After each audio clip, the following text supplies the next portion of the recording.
Vamos aqui, minhas amigas e meus amigos. Eu falo sempre minhas amigas em primeiro lugar porque elas são maioria aqui nesse estudo, muito maioria. As mulheres geralmente têm mais fé do que os homens.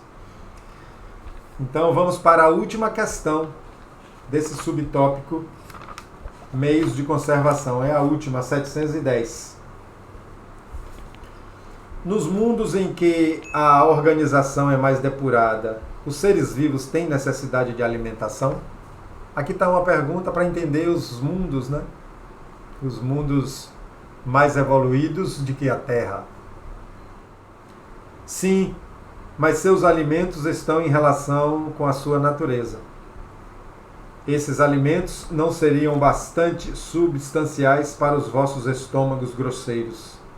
E da mesma forma, eles não poderiam digerir os vossos. Olha que resposta esclarecedora para a gente entender o que é a escala dos mundos, né, que foi dividida didaticamente para a gente.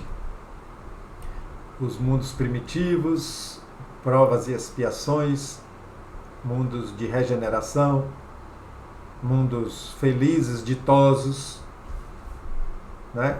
Então, uma escala didática para a gente entender, mas aqui está explicando. Quanto mais o espírito evolui, quanto mais o espírito se desmaterializa, se desapega, sublima o seu perispírito, mas tudo isso através de um novo modo de viver alinhado mais ao amor que o Cristo ensinou. É isso. Quanto mais se depura os sentimentos, quanto mais se sente irmãos universais, mais o espírito evolui. Quanto mais ele evolui, mais muda a sua energia, a vibração de seu perispírito. A vibração, porque o perispírito é energia. Aliás, tudo é energia, mais ou menos condensada. Então, quando o espírito vai entrando nessa nova condição, ele vai se afinando, sintonizando com novos mundos, baseado nessas vibrações.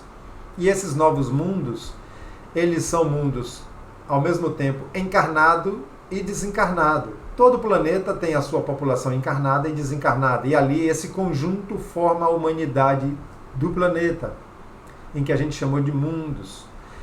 E as coisas vão se sublimando, vão se tornando mais leve, mais simples, mais sutil.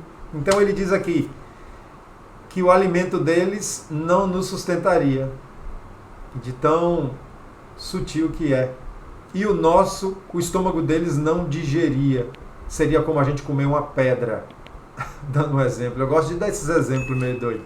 É como se a gente comesse um plástico, engolisse uma bola de plástico, não vai fazer digestão.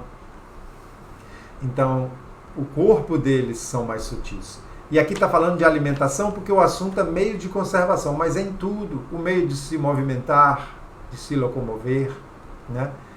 É mais leve, o corpo é mais leve. A forma de reprodução não é como a nossa, né? Que a mulher sente dor, sai sangue. Tudo vai se tornando mais sutil e com menos necessidades, menos sofrimento. Tudo mais leve. Então, encerramos aqui esse subtópico meios de conservação. Continuemos ainda dentro da lei de conservação, né? Porque o subtópico foi meios de conservação, mas o estudo é lei de conservação, capítulo 5. Um abraço, Jesus nos abençoe.